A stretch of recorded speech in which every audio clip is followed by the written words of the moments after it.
Okay. Hello, everyone. Welcome to our webinar called Compassion, Collaboration, and Change, Exploring Veterinary Social Work in Animal Services.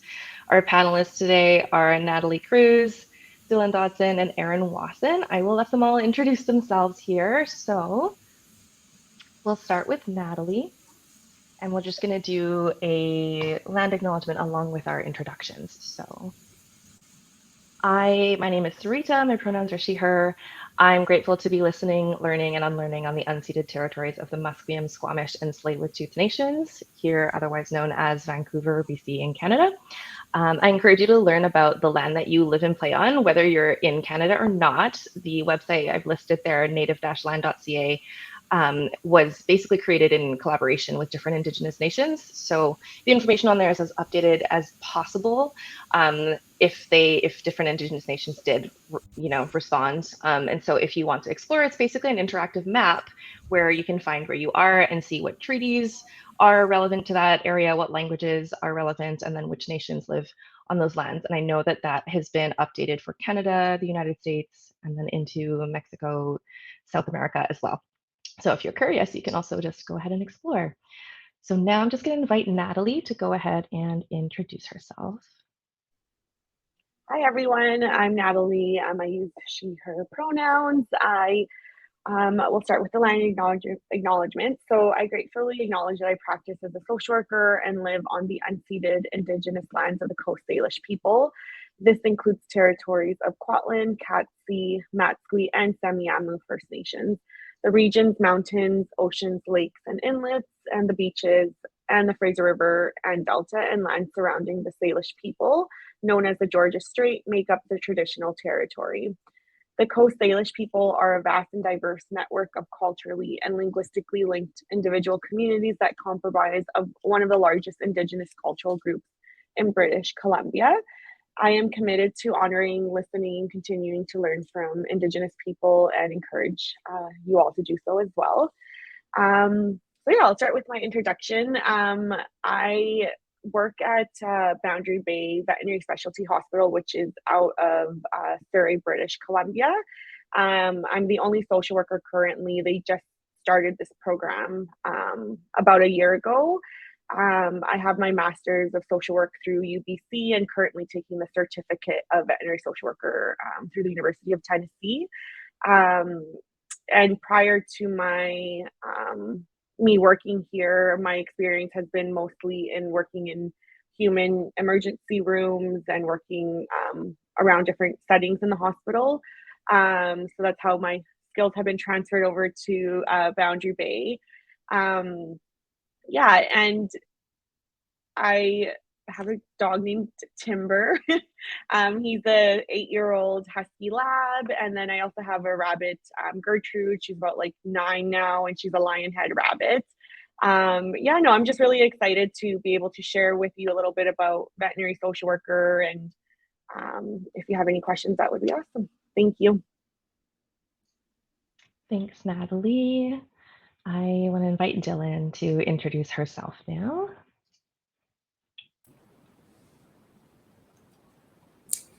Hello, good morning, good afternoon, wherever you're joining us from today. My pronouns are she, her, and for those with visual challenges, I am a white woman. I have, dirty blonde hair. I'm wearing a blue collared shirt. And I am joining from land that we would call Toronto, or situated upon the traditional territories of the Mississaugas of the Credit, the Anishinaabe, the Chippewa, the Haudenosaunee, and the Wendat people.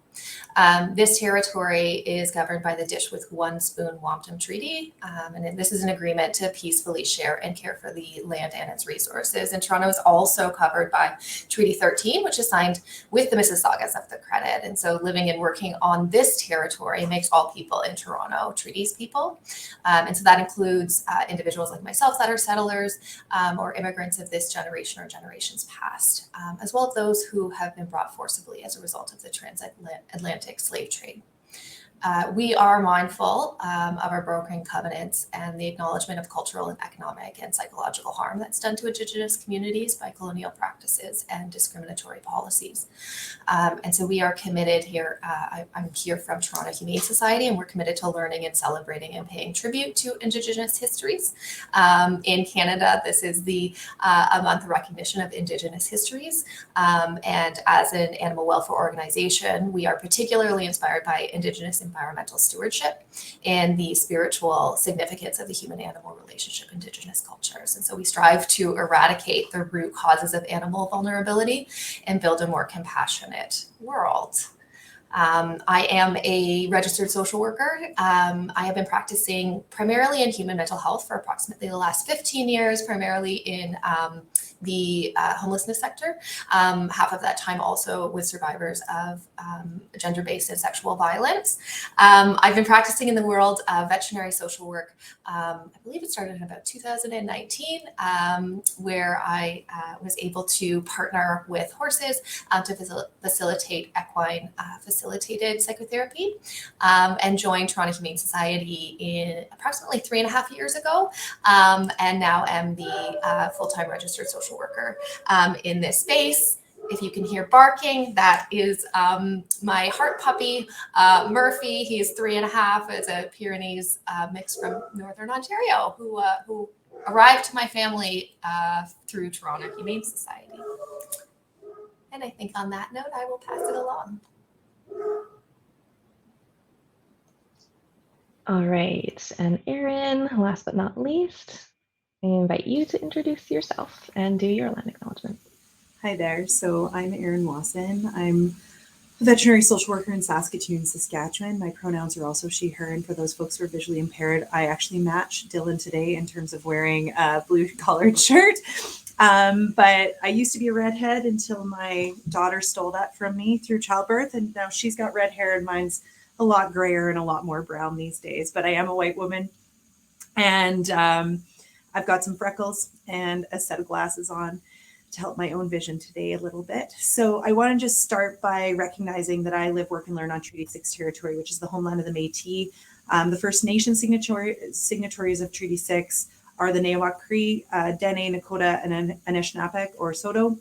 As a settler on the land that we call Canada, I really like to do a lot of thinking about what land acknowledgements mean, and trying to move from a place of them being sort of this performative action that we're now doing at the beginning of all meetings, and moving to a place of really personalizing them in a way that talks about our own accountabilities. And so I really want to acknowledge my responsibilities as a treaty partner and settler, including a real commitment around daily respectful and reciprocal relationships with the original peoples of this place. I'm really cognizant of the role that social workers have had in upholding colonial policies and the enduring harm that the profession itself has caused Indigenous people.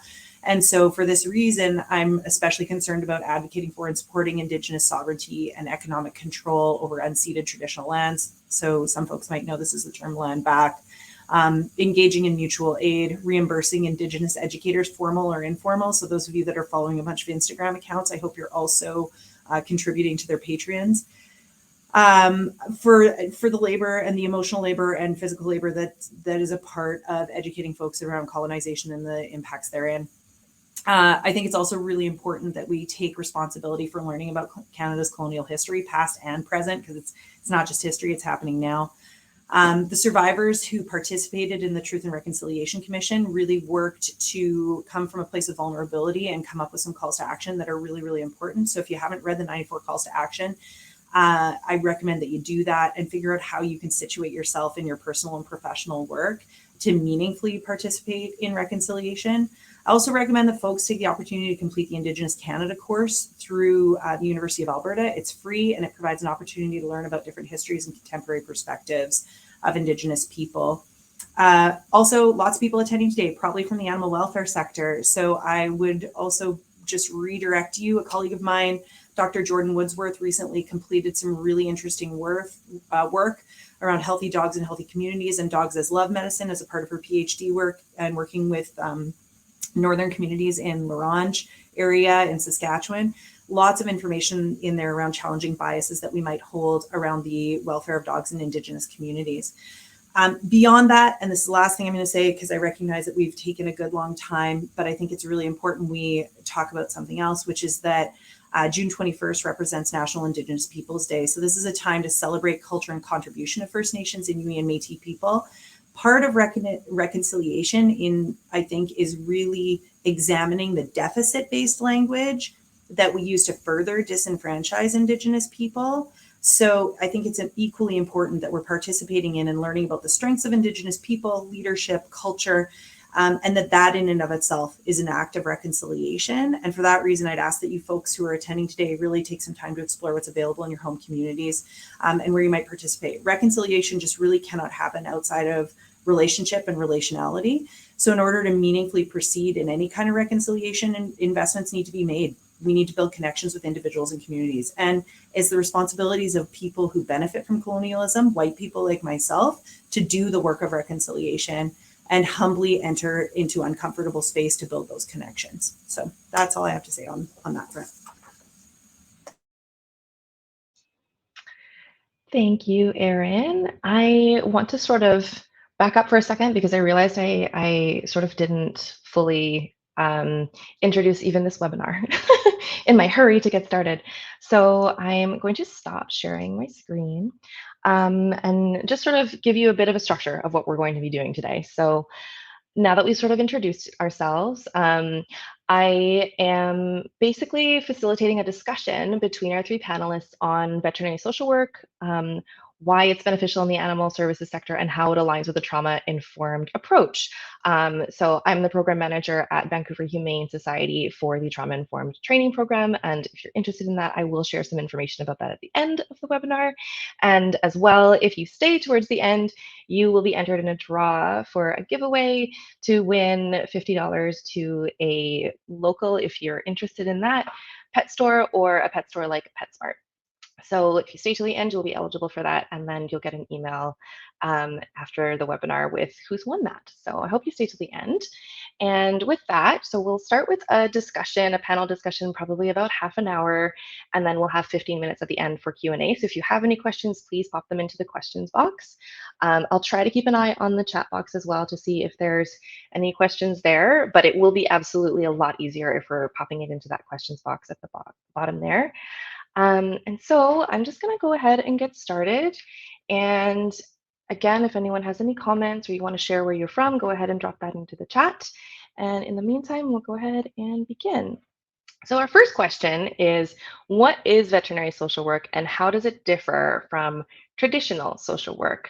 I think that's something that each of you could answer. So feel free to unmute and take turns if you like. Thank you.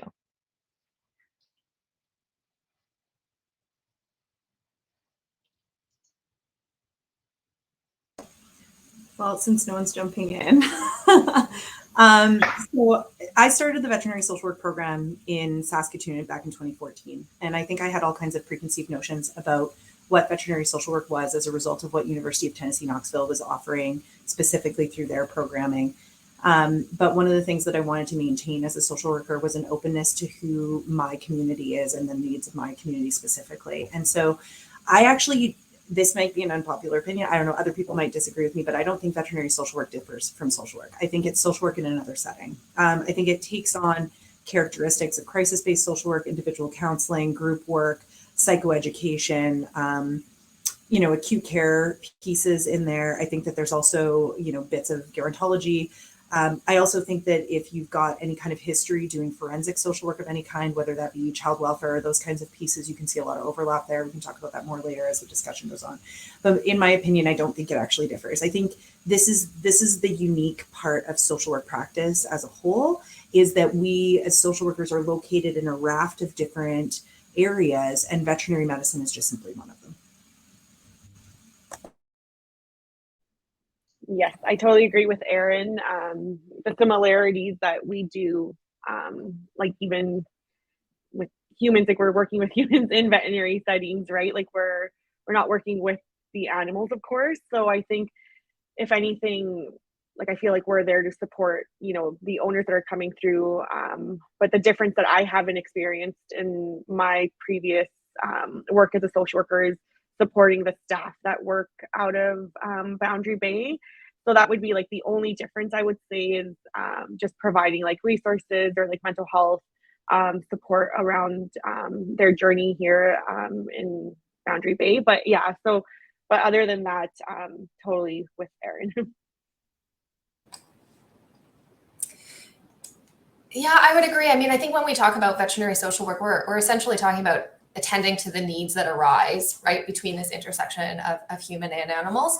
Sometimes we sort of talk about veterinary social work being in infancy, particularly in Canada. But many of us have been doing this work for so long, right? And I think actually the first, I believe, peer-reviewed published article related to the practice of essentially veterinary social work was back in the 70s. And so when we think about sort of the work that's done between humans and animals, really it is just sort of attending to that intersection. And, as was already said, the role can be quite divergent depending on the mandate, the location, the population, the species that we're tending to, or the scope of the work.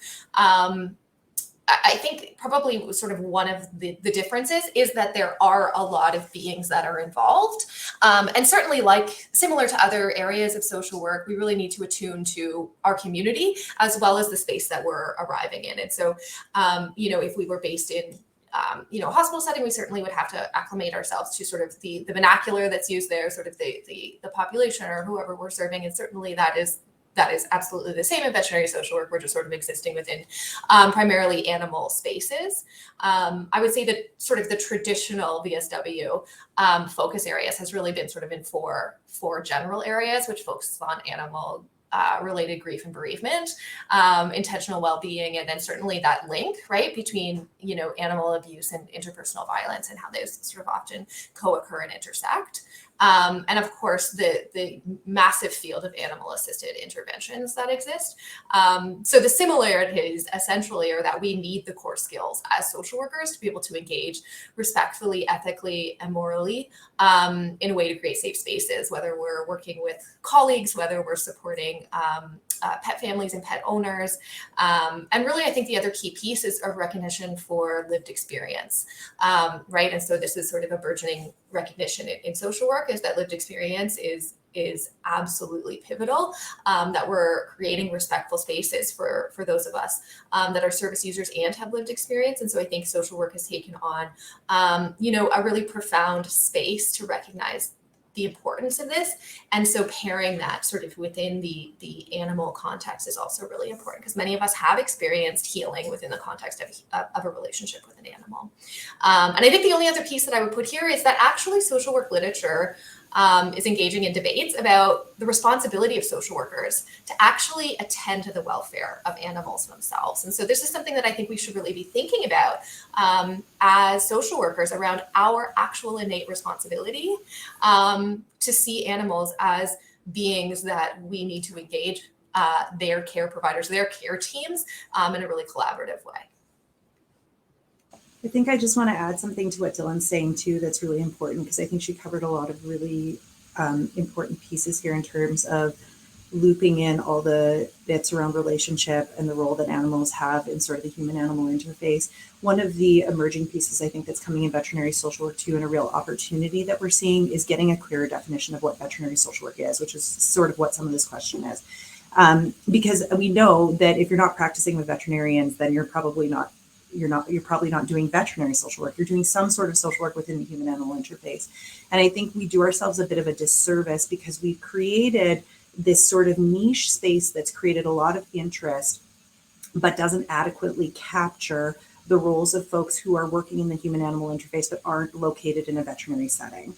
And I think that there's a lot of opportunity here to encourage responsibility within the field of social work by enhancing some of our definitions of what we're doing. So rather than sort of marketing veterinary social work as being the be all and end all to providing intervention in the space of human animal interaction, looking at the ways in which we need to expand to account for other workspaces like the animal welfare sector more, and I'm thinking humane societies, animal protection agencies, and other areas where we're seeing social workers located and working in harmony and in multidisciplinary settings.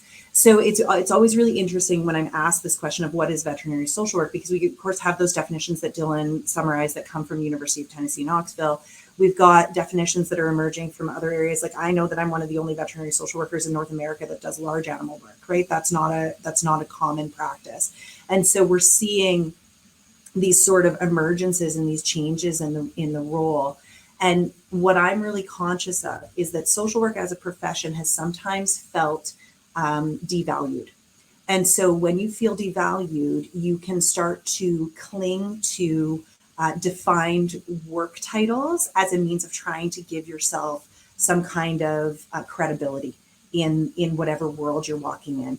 And I really reject that expert status stuff, because I think that really does a disservice to create a circumstance where we see a real widening birth between us and the communities that we're meant to serve, right? Whenever you're trying to position yourself in an expert status, that can happen. And so I think that right now we're at a time of real opportunity and excitement in the area of human-animal interface and social work. And I think we need to start to broaden our definitions so that instead of everyone wanting to chase this niche of veterinary social work, we see people expand the idea of like, what other definitions do we need to be working with? You know, what other places are social workers valuable? Because we're found in all kinds of sectors in human medicine. We should find it in the animal world as well. I think that was such a profound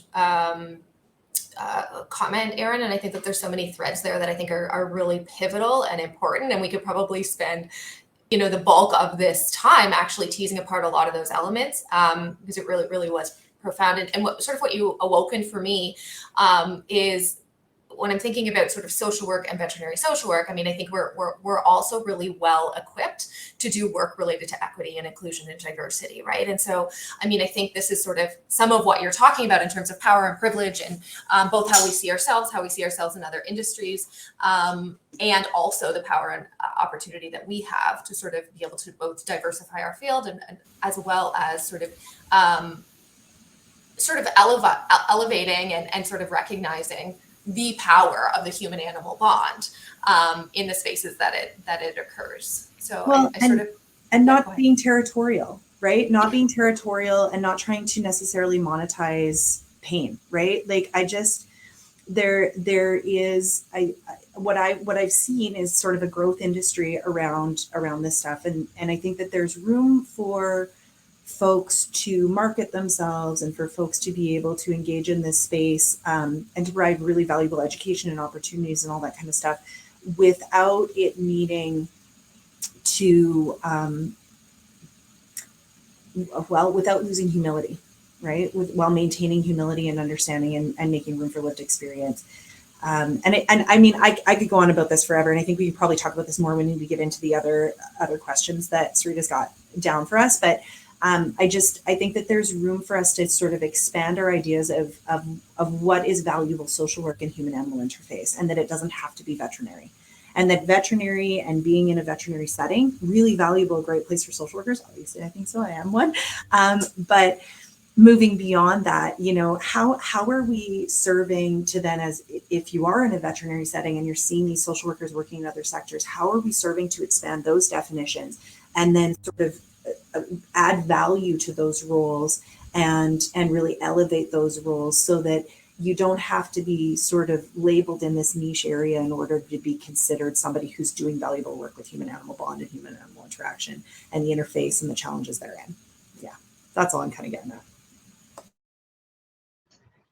Thank you for all of your answers. This has been really thought-provoking, and it's making me think a lot. And I think it actually does tie in really well on the next question, which is, what specific challenges do workers in the animal services industry, so not necessarily in veterinary environments, but anything related to animal services work, what challenges would they face that could be addressed with veterinary social work, like maybe inviting a veterinary social worker into the staff or working with one in some way? How might that help kind of mitigate those challenges, but also what would those challenges be?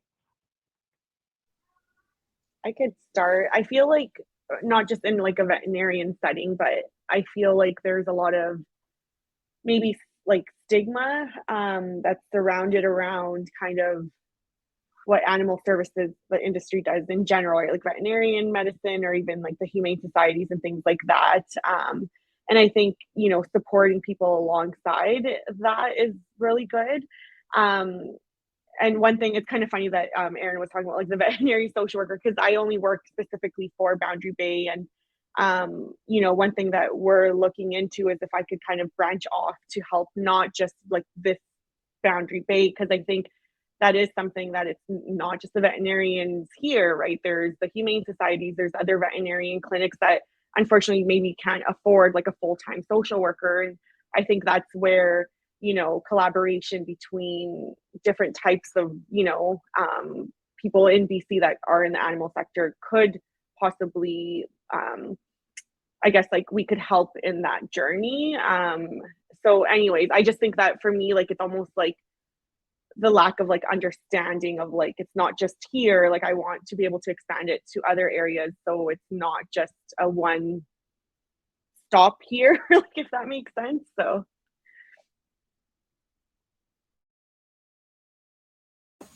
So I'm with Natalie on that. I think expanding and building community is key.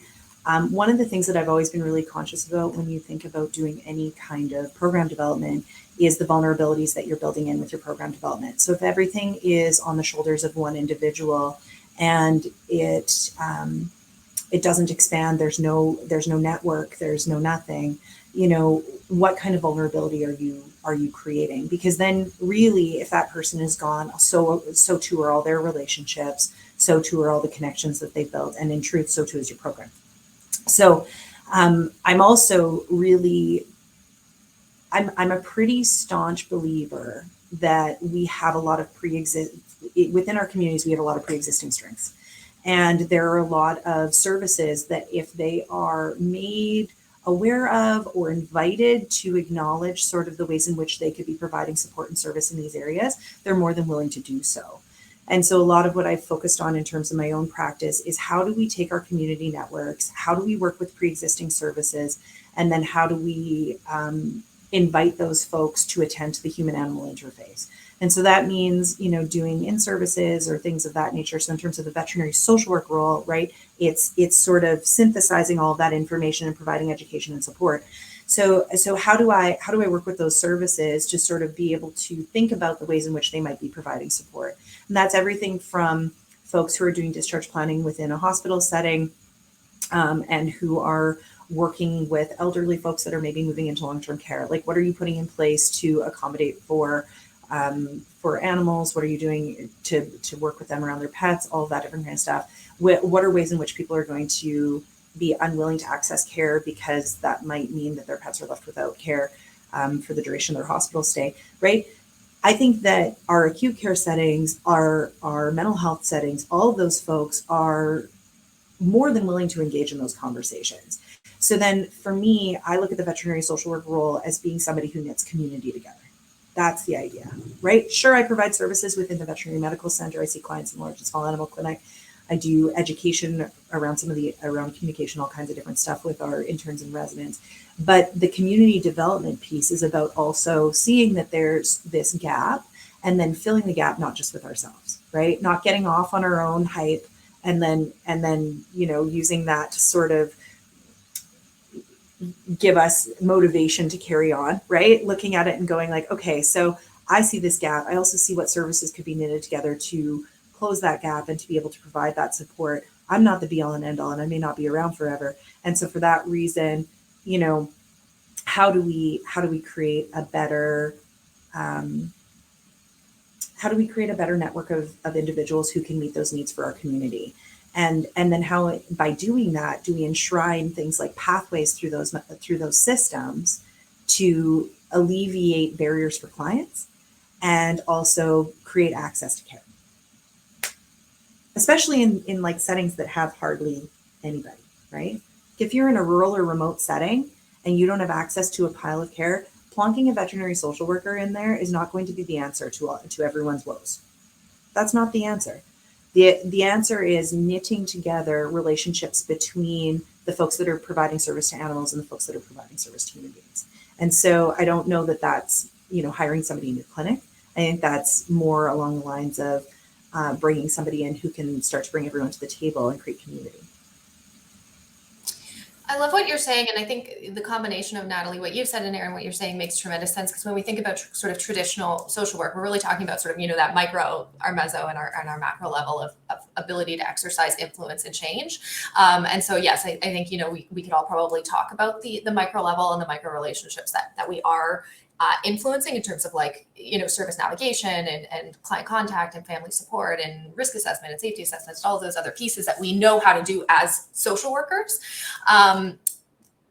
What I think you're also really, that's so important, is really talking about sort of that macro impact, right? And the ability to actually exercise advocacy, talking about development of policies around delivery of care and strength-based culturally informed practices, talking about sort of, I know from our lens, part of what we're engaged in is sort of also research and publishing and sort of, focused on a larger scale, serving as consultants to various stakeholders.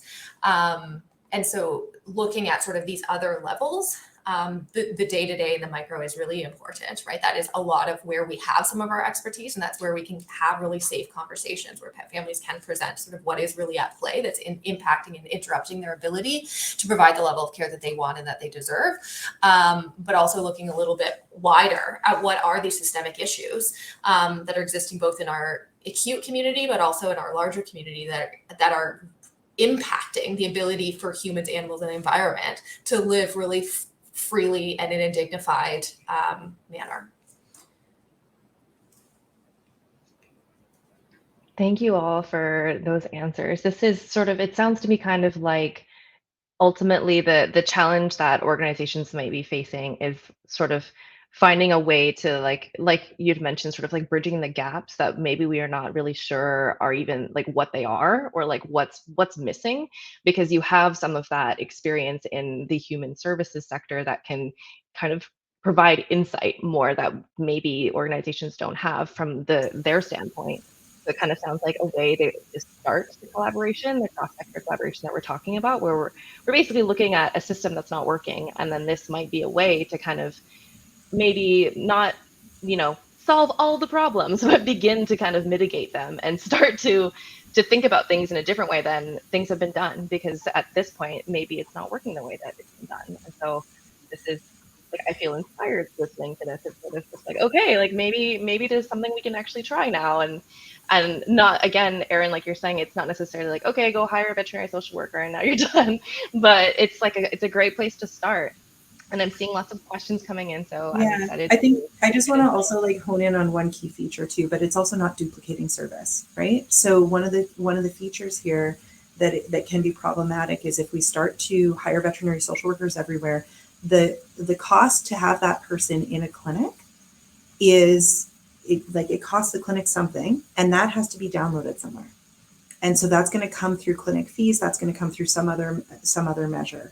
And so we need to be aware that even our presence could be creating a circumstance where we're downloading costs to folks that are structurally disenfranchised. And so if we're wanting to be located in those kinds of areas, we need to be thinking about, how is that going to impact on the community? And then ensuring that we're not creating a dual service. So if we're going to duplicate a service that already exists free in the community for people, and we're not going to redirect them there accordingly, and we're going to bog down our time doing services that are already available, I take issue with that a little bit, because I don't think that is, responsible care. I don't think that's responsible use of sort of the assets of a role. And I think that part of what we can do is we can really work to activate the resources that are available for folks and help bridge an understanding about why they may be in need of that additional support, rather than being the person who fills all those gaps ourselves. One other thing, just to add on to that, Erin, because that again is such an important point. But one of the things that we're excellently trained at through our practice in social work is looking through a strength-based lens, and so recognizing that the knowledge and the expertise already exists in community. And so it's really sort of capitalizing on those, building on those, and communities know what they need, right? So having somebody sort of step in and just sort of allocate that would be sort of replication of all of the systemic issues that we know that is challenging. That said, sometimes teams, sometimes organizations need some guidance around how to do that, because if we're in my settings, right, we have tons of experts in a whole host of areas. Social work isn't necessarily their area of expertise, however, right? And so where it can be really beneficial is we have a whole bunch of people that care a lot about people and care about a lot of animals. And so sometimes we end up having veterinarians that are doing safety planning. And that is a very expensive service for a veterinarian to be providing as well, right? So there is sort of this dance between how do we not, of course, replicate service, but also recognize that we do come with a degree of competency that other spheres may not have familiarity with. And so it is sort of that interdisciplinary work that becomes really key and pivotal, so that we're all bringing our lens of lived experience, of competencies, of mastery, and working together so that we can all circle around either each other or the mission that we're moving towards, or the network that we're supporting, or the pet family that we're supporting. You mentioned a little bit, Dillon, about sort of not just inserting yourself into a community and being like, this is how it's going to go, because communities know what they need, and if we collaborate with them, it'll be a much better kind of avenue. So I'm wondering if you can speak to a little bit more about how veterinary social work is more, culturally safe, trauma informed in the animal services industry. Like, how does it align with a trauma informed, culturally safe approach in organizations in the animal services sector? Yeah, for sure. I mean, interdisciplinary work is what we do in social work, right? And so the other key component of sort of what we do is thinking about trauma-informed practices. And so these are practices and policies that have been developed in social services for years and years and years. And so if we embrace these same principles into animal welfare, the hope is that we can offer services that owners, as well as our colleagues, will experience as supportive and compassionate, and bring ultimately the best outcomes for animals. In animal welfare, I think, primarily the goal is safety and a commitment to do no harm. And that is diametrically the same as a trauma-informed lens, right? And so just as we think about sort of using PPE or WSIP practices or things like this, the hope would be that TIC practices are also able to be sort of implemented as universal precautionary approaches. And we see them as, at THS, we see them as complementary supports and services that can benefit everyone, our volunteers, our foster parents, our medical staff, our donors, and ultimately our animals. And so when we understand that TIC does no harm to those who haven't experienced a trauma, but that it can be profoundly beneficial to those that have, we see this incorporation of TIC practices as both responsive and a responsible way of supporting our vulnerable animals and the families that love them. And so if we just sort of think about distilling it down to a culture of strength and assuming that everybody's doing the best that we can with the resources we have the ability to build on competencies. And so that's, sort of the basic principles are really pivotal to being able to engage and create culture. I'll leave it at that. I'll maybe add to what Dillon's saying on that front, because I think part of it too is situating ourselves and examining the privileges that we come into our places of work with and the ways in which we unfairly benefit, maybe by virtue of how we show up every day in our whiteness. And then also being very clear, like this is for me, myself, I'm speaking from my own perspective, making very clear that I can't get sort of wrapped up in white fragility when I'm showing up in the spaces that I'm showing up in, and ensuring that I'm consistently reflexive in my work and looking at how my whiteness impacts my view, my experience in the ways that folks experience me. And so I think we also need to look at the broader context and the history here, because any of us who are engaged in the animal welfare sector should know that history, which is that, two sectors evolved alongside each other. Child welfare and animal welfare evolved alongside one another. And there is a huge colonial history with both of those things. And the ways in which we still engage in those processes are still the colonial practices that came from the very beginning. And I don't know that we can enforce law that is rooted in colonial practices and then just say, but it's completely trauma informed, because the structures in and of themselves are harmful. So then it becomes, how do we reduce harm? How do we move into a harm reduction perspective? trauma informed as a concept has become a real catchphrase for lots of folks these days. And I appreciate the notion of trauma informed practice. And I think it's really, really important, but we need to be aware that spaces inherently hold trauma, which means the way that our hospital settings are set up within veterinary hospitals, the way our clients are coming in, the smells, the way it approaches our senses, that is already inherently charged, right? There's already neurobiology at play. And so with these inherently charged spaces, what are we actually doing to improve these settings for the experiences of folks who have had really traumatic experiences in like settings, including human health care?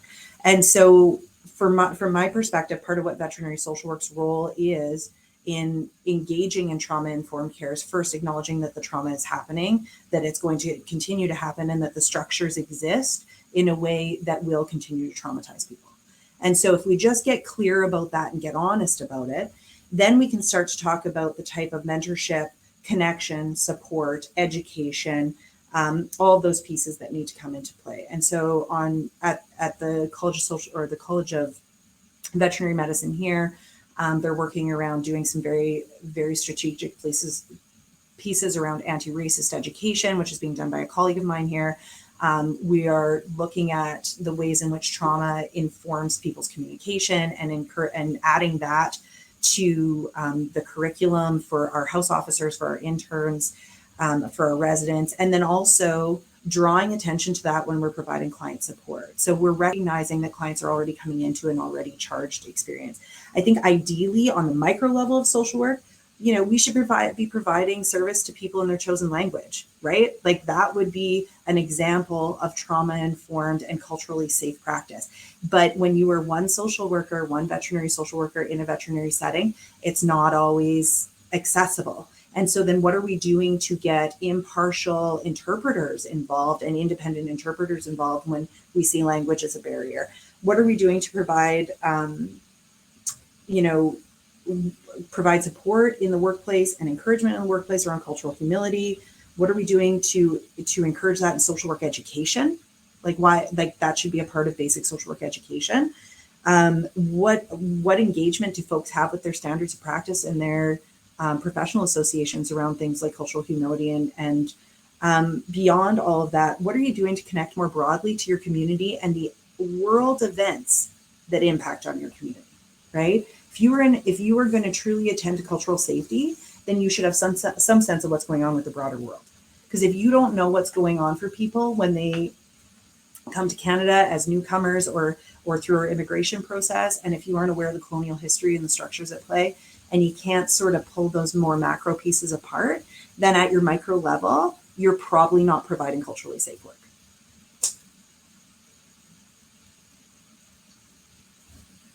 Thanks, Erin. That was really, what's the word I'm looking for? I guess profound again. I really appreciate you kind of acknowledging the history of these structures and what animal services was about and what job welfare was about, at least in Canada. And I really appreciate you being real about where this is all coming from and how we can't, we're kind of stuck in the system that was built in a way that was actively causing harm, still actively causing harm. And we're trying to find ways to say like, oh, we're trauma informed, but it's just not as simple as, changing a policy. No. And we shouldn't oversimplify it. We do ourselves a disservice when we oversimplify it, right? Coming from a place of rooted honesty is how you get those processes really working in an authentic way, right? It moves it from a performative space to acknowledge all the deficits that are in place and say, listen, these are the things we have to overcome. How are we going to work towards harm reduction in these areas? How are we going to work towards providing meaningful support to people in a way that acknowledges that the environment that we're coming from is perhaps going to work against us? Yeah, what you're saying is absolutely pivotal. And I'm sort of struck with a few thoughts. And one is that this journey of sort of, yes, trauma-informed and reconciliation, all these things can be just words, right? If we don't fully embrace them with heart. Becoming aware is sort of our first stage, right? And so this is always a journey. And so, whether we'll ever get there, I don't know that that's if we think about Maslow's hierarchy, I'm not sure that self-actualization is possible. We're always working on ourselves, and we're always working on the communities that we're a part of, and unlearning about our own selves. And I think right now, we're existing in a very difficult sphere. In our animal shelter, right, we're dealing with sort of animal overpopulation and issues of access to care, and all of these things. And so I think finding spaces where we can engage actively is really important. And those small steps are absolutely pivotal. And they don't have to look like big, huge things that we're embracing all the time, but a willingness. And I think the veterinary community is so loving and so caring. And so we have a really unique space to bond and come together and find ways of engaging, because we're all quite competent. We're all here because we care about animals. We're all here because we care about each other. And so finding ways that this is possible with all of the other things that are on our plate, I think is really feasible. So we don't get bogged down in how large and heavy this work is, it can be, and we need to respect that. Also finding vehicles to move forward. And I think connection is the key to that. My 2 cents. I hate to cut this discussion short because I know we have so much to talk about, but I also want to make sure we have some time for questions. So I'm just going to go ahead and read a couple, and if we have some time, I'd love to, continue and see if we can discuss a little bit more. But for now, I'm going to start with Kirsten's question. I missed part of your intros. Do you all have masters? I am a longtime registered vet tech, newbie RSW, and so your work is of great interest to me, but I'm not sure I can go back to school again.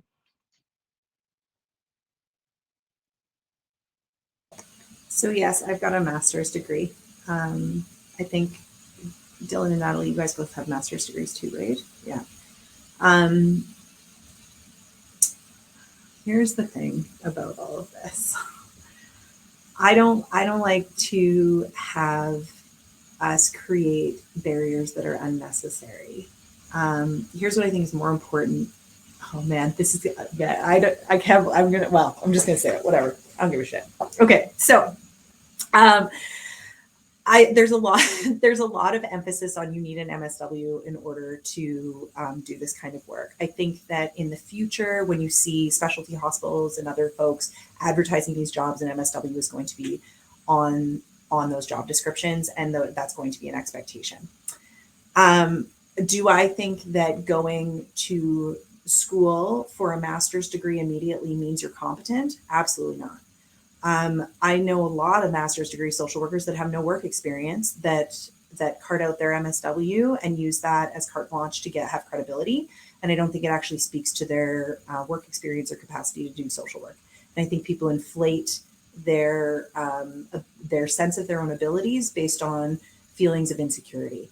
So what I always tell people when they ask me this question is they say, yes, I think that if you want to specifically be doing a master's of social work and you want to specifically be sort of doing veterinary social work where you're located in a hospital, where you're alongside veterinarians, I think an MSW is going to be the expectation.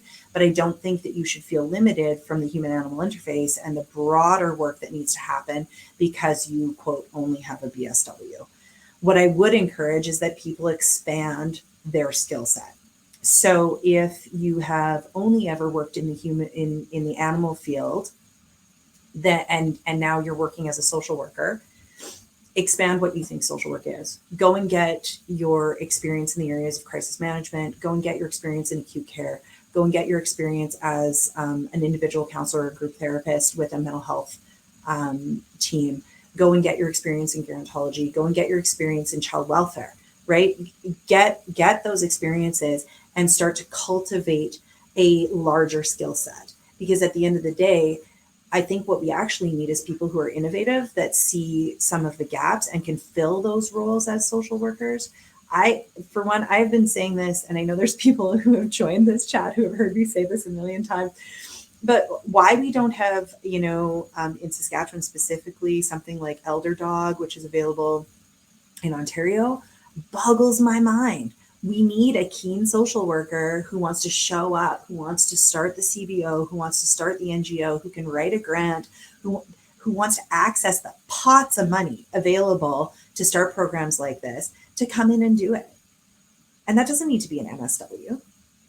So I think we need to start to step away from this idea that veterinary social work, that title is the be all and end all to taking up space in the human animal interface, and move towards social workers implementing, attending to the human animal interface in the work more broadly as just another piece of social work practice. And then when we see gaps, creating capacity and community through creating programming and accessing those pots of money that are available specifically for human animal bond stuff.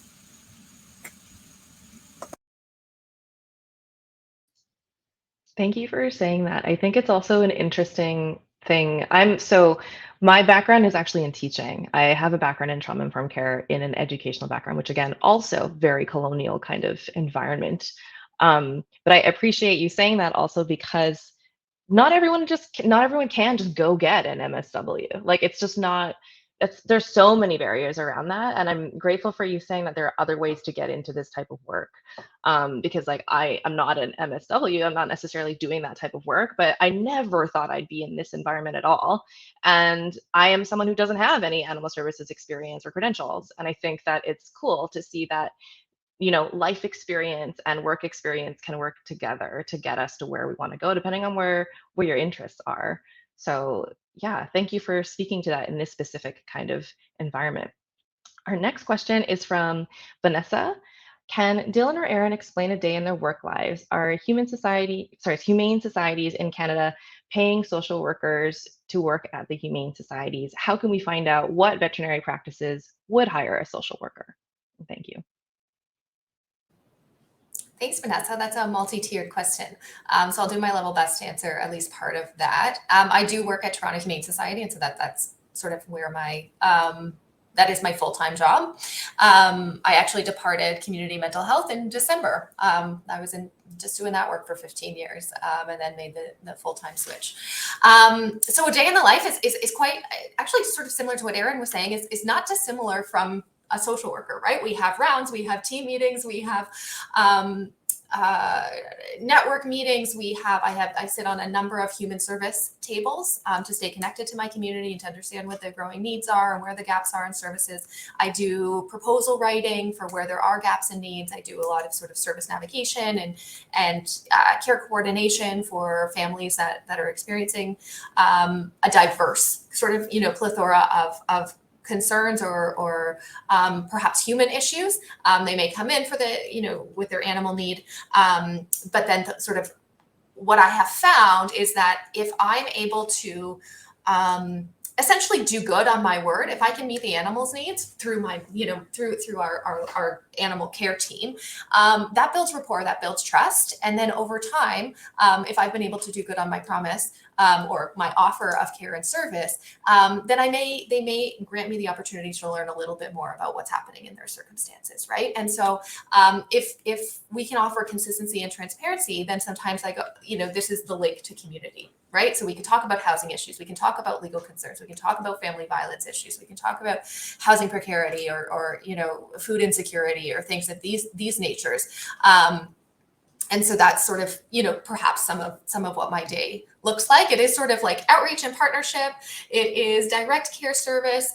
It is sort of interdisciplinary work. And then sort of thinking larger, like what is happening here in our community? And are there other ways of sort of looking at systemic issues on a larger scale so that we're not band-aiding, right? So that we're not simply just providing the sort of the revolving door. And then also awareness raising, right? So it is about raising awareness about the human animal bond and about these systemic and issues that impact all humans and all humans who have pets. And I use that word loosely. Perhaps we should have done definitions at the beginning of this so that we were all using inclusive language. But anyway, yeah. So, and then sometimes there's cuddles, walking dogs, sort of some of those added bonuses of having animals as your colleagues. So I'll just go really quickly through a sort of typical day for me. One of the things that I like about my veterinary social work role is it's not typical. So we have a large specialty hospital that I'm a part of, and so I provide support to the clients of our large and small animal hospitals here at the Veterinary Medical Center, and that's everything from grief and loss support to any of the challenges that arise in the human-animal interface, including intimate partner violence or gender-based violence issues and safety planning to quality of life decision making, grief and loss, the gambit really. Beyond that, and I think Dawn is actually on this webinar, but I also do some work with Animal Protection Services of Saskatchewan. So with them, I have a bit of a consultative role periodically to go out and attend on animal welfare related cases where we think that there's a significant acuity or really high acuity with the folks who may be who are on the receiving end of the warrant. And so provide some support and referral and interdisciplinary work in that area as well. I also do research. I also do lots of speaking engagements. I also do a fair amount of education within our own within house here. So I sort of alluded to that before, doing communication support as well as communication education for interns and residents and others. And then on the floor, attending in the same way that social workers attend in every hospital setting. I also do carry some clients. So I have some more long-term clients that may have not flowed through community supports particularly well. And I provide support and referral to the staff and faculty here as well. A lot of times when we start talking about that, it gives me a bit of an ick because I think that there's some real risks when we have dual relationships with our colleagues where we've provided them some support. And so I would also say that as a result of that, I'm really conscious of those dual relationships and the ways in which I'm providing service. And then I'm also conscious of how that impacts on my code of ethics. So I also carry external supervision here, which I think is something that we haven't really talked about a lot, but it is really important, which is that if you want to be an ethical social worker, you should also have somebody who's helping you be an ethical social worker. And I know that I've been in the human service industry for 20 years, but I don't think that changes the fact that we should always have someone that we can consult with and keep us honest and keep us from doing anything wild and woolly. So that's a part of what I do. And then I also offer that support to other folks, ironically enough. So providing supervision and consultation support is something else that I have some contracts doing. And so I have pretty multifaceted work, and an average day is sort of really varied, but it's really triage based on urgency. And so I do have scheduled clients, I do have scheduled meetings, I have scheduled speaking engagements, but at the end of the day, I'm going to triage my day based on urgency. Thanks, Erin. I know we're nearing the end of our time, so if folks need to leave, totally welcome to do that. There is a question that I'm hoping that we can answer if panelists here have time to stay a little bit longer. Could you just give me a nod if you do want to stay a little longer? Great, okay. So this question is from Margie. As an animal services officer, I'm finding a lot of our time is helping vulnerable folks with access to veterinary care, not just helping with the financial costs, but also the logistics of making appointments, transport, etc. How can veterinary social workers help when many people can't even get into a clinic?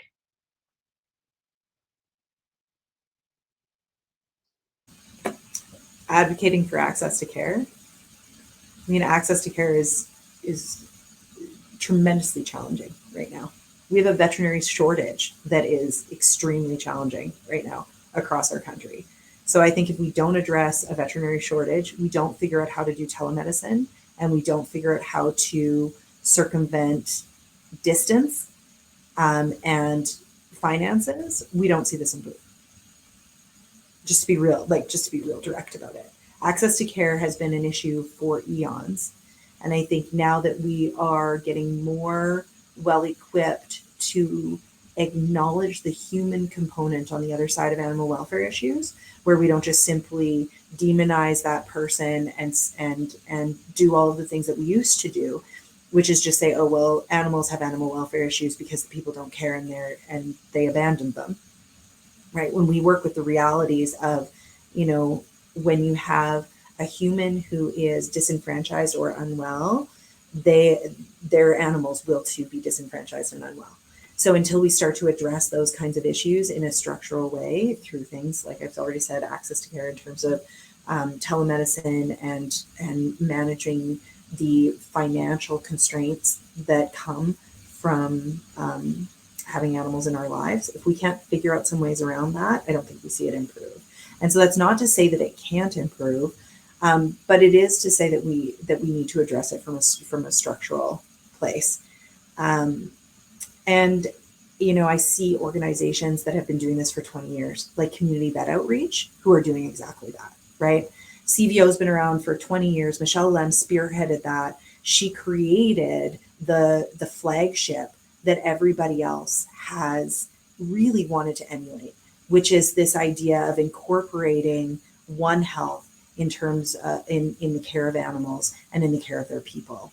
And so I think the more that we see some community-based initiatives like that, and the more of those clinics that open up Canada-wide, the better the outcomes for our most disenfranchised people. And the reason I use the word disenfranchised, just to be clear, because I've used it a lot today, is because I hate to say marginalized and I hate to say oppressed, when really what we're talking about is that there are structures in place that keep people poor and that keep people unable to access care.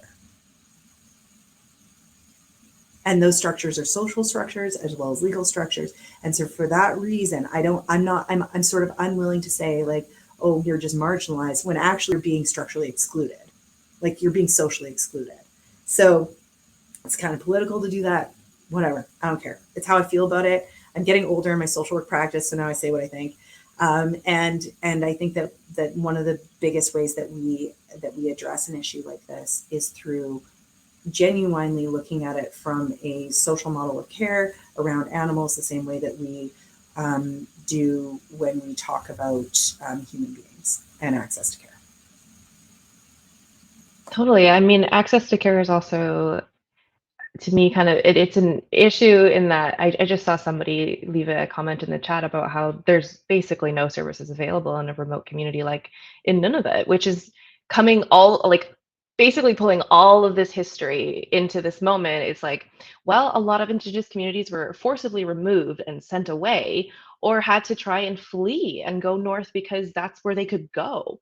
And now they're there and they have relationships with animals out there and then can't access the care that they need when they need it. So it's just such a like complicated sort of like, I mean, I almost want to say it's not complicated. It's like very clear why this is happening.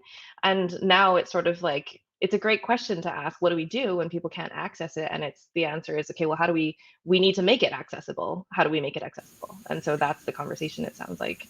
And so for the person actually on this chat, Sarita, if you don't mind connecting them to me later, what I will do is I will connect them with our Northern Engagement and Community Outreach folks to see perhaps what kind of community related connection could be made there. So let's just do this in real time. Okay, let's talk. So we're going to have a platform where we're all talking to one another and where we've got access to all these folks in the chat. Let's do it in real time then. I think that what we do is then we make these connections in real time using the veterinary social work roles that we've got with all of our folks here, and all of the connections that we have with all of our folks here to try to enhance accessibility to care. Yeah, I'll definitely do that. So anybody in this webinar, if you have another question and want to reach out, feel free to do that. You'll get an email from me later, kind of sharing a little bit more about what we talked about, again, with the giveaway information, but also we can share contact information if you'd like to reach one of us.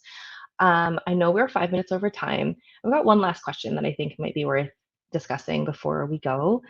This question's from Laura, who I know you know, Erin. What do each of you hope to see for the field of veterinary social work in the next few years to come? I can start.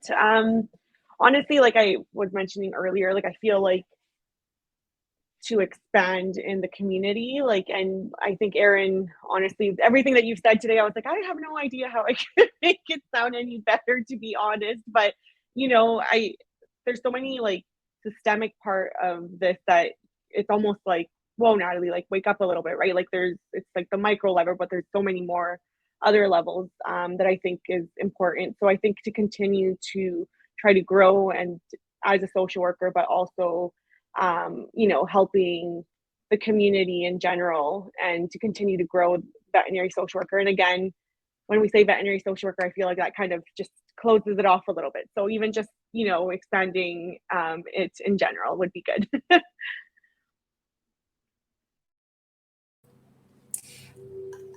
I think I would be remiss if I didn't mention the International Association of Veterinary Social Workers. If there's anybody that isn't familiar with the organization, it may be of value to sort of do some exploration there, some Googling. But essentially, a lot of the work that the network is trying to do, the association is trying to do in terms of advocacy, community building, education, and research. So that we do have an interdisciplinary network, that we are resource sharing, that we are collaborative, that there are community partnerships.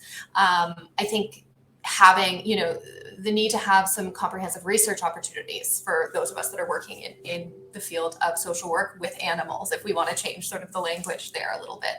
I think continuing to expand these important conversations about how we can care for each other, care for our animals, and care for the environment, so that it becomes more generalized conversation.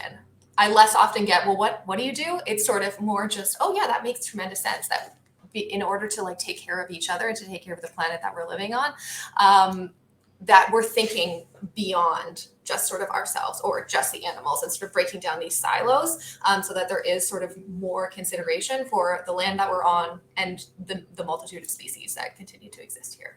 I think that would be a bit of a dream.